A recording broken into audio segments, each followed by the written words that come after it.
জয় শ্রীরাম। তো কেমন আছে সবাই? আশা করি সবাই হচ্ছে ভালো আর ভালো থাকতে হবে, বিকজ তোমরা আমার ফ্যামিলি মেম্বার। তো আজকে জগত্রী পুজোর নবমী, সবাইকে নবমীর শুভেচ্ছা, জগত্রী পুজোর নবমীর শুভেচ্ছা। তো আজকে আমরা যাচ্ছি হচ্ছে কৃষ্ণনগর, যেখান থেকে জগত্রী পুজো স্টার্ট হয়েছিল, রাধা কৃষ্ণ স্টার্ট করেছিল। তো আজকে চলো কৃষ্ণনগর যাবো, ঠাকুর দেখবো। আমার সাথে আছে ফুক্কা, মানে আমার দুটো ফ্রেন্ড আছে, আর ক্যামেরায় আছে নিখিলেশ। তো চলো যাওয়া যাক কৃষ্ণনগর। তো ট্রেন ছুটে চলেছে হালিশহর থেকে কৃষ্ণনগরের পথে। দরজার বাইরে হাওয়া ছুঁয়ে যাচ্ছে শীতের মুখ, আর মনে পড়ে যাচ্ছে এক শহরের ইতিহাস। এই শহর থেকে, যেখান থেকে রাজা কৃষ্ণচন্দ্র রায় লিখেছিলেন এক অন্য যুগের গল্প। আজ আমি যাচ্ছি সেই রাজবাড়ির দিকে, যেখানে 1800 শতকে রাজা কৃষ্ণচন্দ্র গড়ে তুলেছেন এক অপূর্ব ঐতিহাসিক পুজো।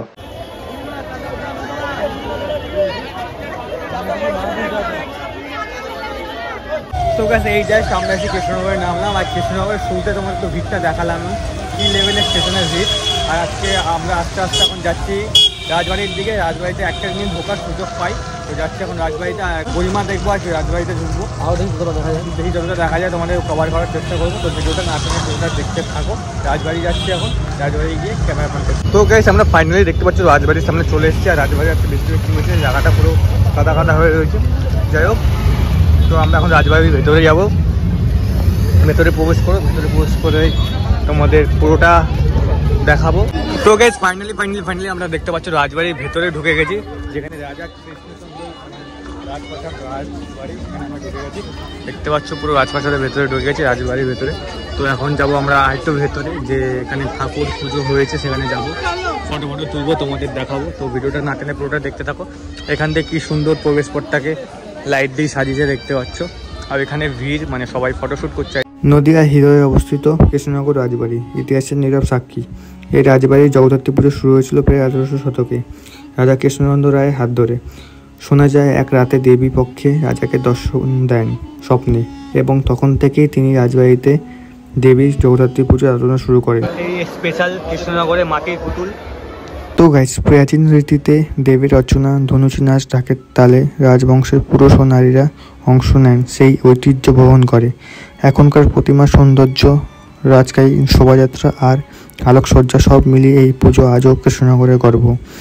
এই রাজবাড়ির দেওয়ালে আজও যেন প্রতিনিধি হয় সেই সোনালী যুগের স্মৃতি, যেখানে দেবী জগদ্ধাত্রী কেবল পূজিত নন, তিনি কৃষ্ণনগরের আত্মা, কৃষ্ণনগরের স্মৃতি। রাজবাড়ির নীরব দেওয়ালগুলো আজও যেন গল্প বলে রাজা কৃষ্ণচন্দ্রের সময় সেই দিনগুলো, যখন এই ঘরগুলোতে বাদ্য শঙ্খধ্বনি, আলো ঝলমলে সভাবস্ত। আজ আমি সেই বাড়ির ভেতরে দাঁড়িয়ে আছি। চারপাশে পুরনো দরজা, কাঠের জানলা, মাটির গন্ধ, সব কিছুতেই যেন লুকিয়ে আছে এক ইতিহাসের নিঃশব্দ প্রতিধ্বনি।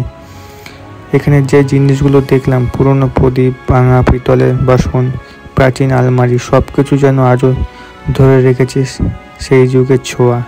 মনে হচ্ছে সময় থেমে গেছে, যেন এখনই রাজা আসবেন সবাই, আর আবার শুরু হবে সেই সোনালি দিনের অধ্যায়।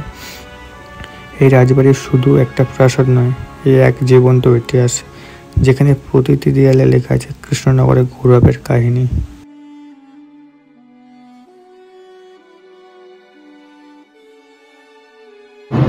তো গাইস দেখতে পাচ্ছ সেই আর এখানে রয়েছে কৃষ্ণচন্দ্র রায়। রাজবাড়ির বারান্দা পেরিয়ে যখন ভেতরে ঢুকলাম, তখন চোখে পড়ল এক কাঠের পুরনো আলমারি। ধুলো জমে গেছে, কিন্তু ভেতরে লুকিয়ে আছে ইতিহাসের নিঃশব্দ স্মৃতি।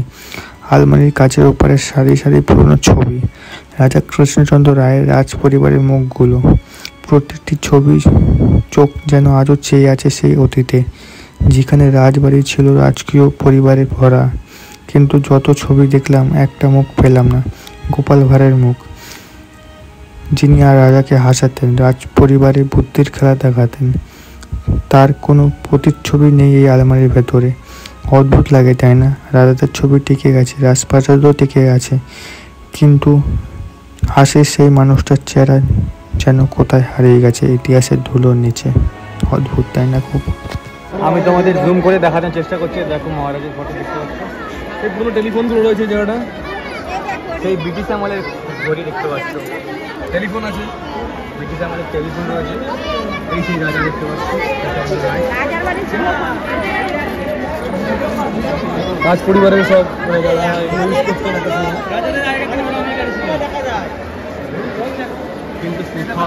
ইতিহাস বলে একসময় রাজা কৃষ্ণচন্দ্র রায় বন্দী ছিলেন নাকি কারাগারে। সেই কঠিন সময় তার মন ছিল দেবী চিন্তায় ভরা। একদিন নবদ্বীপে অবস্থানকালে এক কুমারী রূপে দেবী তাকে দর্শন দেন। হাতে ছিল শঙ্খচক্র, ধনু আর বাণ। দেবী আদেশ করেন রাজাকে, তুমি মুক্তি পেয়ে ফিরে গেলে আমার আরাধনা করবে, তাহলে তোমার রাজ্য ও প্রজারা রক্ষা পাবে। রাজা সেই আদেশ পালন করেন। ফিরে এসে রাজবাড়িতে প্রথমবারের মতো শুরু করেন দেবী জগদ্ধাত্রীর পূজা। আর সেই থেকে কৃষ্ণনগর রাজবাড়িতে জগদ্ধাত্রীর পূজার সূচনা হয়, যেটা আজ পুরো ভারতবর্ষে হচ্ছে, যা আজও নদীয়ার বুকের গর্ব, ঐতিহ্য আর বিশ্বাসের প্রতীক। এই দৃশ্যটা, এই মুহূর্তটা যেন আজও মনে করিয়ে দেয় কিভাবে এক রাজা, এক দেবী আর এক বিশ্বাস একসাথে তৈরি হয়েছিল। এক অনন্ত ইতিহাস। তোকে ব্যাপারটা হচ্ছে রাজবাড়িতে ঢুকলে না আমাদের বেড়াতে ইচ্ছা করে না, তো বেড়াতে তো হবেই। আমরা এখন রাজবাড়ির থেকে বেরিয়ে যাচ্ছি, এখন যাচ্ছি বুড়িমার কাছে। তো এখন বাইরের পথে রয়েছি, মানে বাইরের গেটের দিকে এখন আস্তে আস্তে বাইরের দিকে যাচ্ছি। এখন বুড়িমার কাছে যাবো। অ্যাকচুয়ালি সত্যি কথা বলতে আমার মনে হয় আমাদের রাজবাড়ির সাথে মানে রক্তের কোনো একটা টান আছে, নাহলে এতটা টান অনেকক্ষণ ছিলাম এখানে, তোমাদের দেখালাম থেকে সেই আসলে মানে পৃথিবীর প্রথম জগৎ তখন মানে থাকতে ইচ্ছা হয়, কিন্তু বেড়াতে তো হবেই। চলো বুড়িমার দিকে যাওয়া যাক। এখানে দেখতে পাচ্ছি শ্রীকৃষ্ণের একটা আলোকসজ্জা, মানে লাইটিং গেট করেছে কি সুন্দর, দারুণভাবে। আর এখানে ওপর ওদিকে রয়েছে মহাদেব বসে রয়েছে। এই যে বুড়িমার মেন গেট দেখতে পাচ্ছ, আস্তে আস্তে যাচ্ছে বুড়িমার দিকে। আর এই হচ্ছে কি সুন্দর আলোকসজ্জা দিয়ে সাজিয়েছে মেন গেট। এদিকে সোজা গেলে বুড়িমা, তো দেখতে থাকো, দারুণভাবে সাজিয়েছে হলুদ লাইট দিয়ে। দেখতে পাচ্ছ আমি ওয়াইড অ্যাঙ্গেলে দেখাচ্ছি তোমাদের, দিকে নিকেশ ভেতরে করছে, সুন্দরভাবে সাজিয়েছে। এদিক দিয়ে সোজা গেলে বুড়িমা, এখানে বুড়িমার ফটো পাওয়া যাচ্ছে, দেখতে পাচ্ছ দারুণভাবে।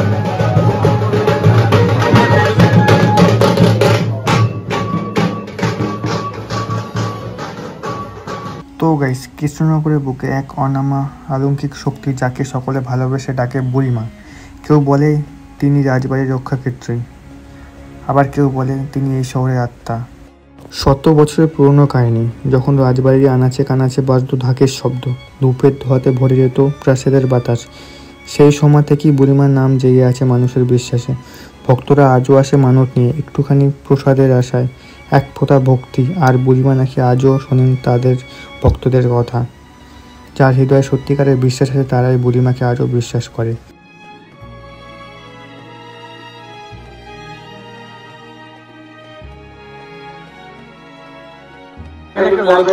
দেখতে পাচ্ছ হৃদয় জুড়ে বুড়ি। আমরা যদিও দেখছি আপনারা খুব সুশৃঙ্খল ভাবে